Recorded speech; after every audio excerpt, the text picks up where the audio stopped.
I'm so very happy. It's been 2 years na pala yung huling get-together natin.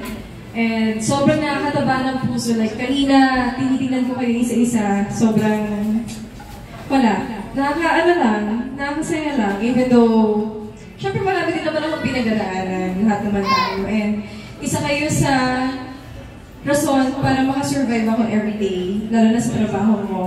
And yun, thank you for being an inspiration for me. And hopefully, mas dumami pa tayo lalo yung family natin. And thank you so much sa support.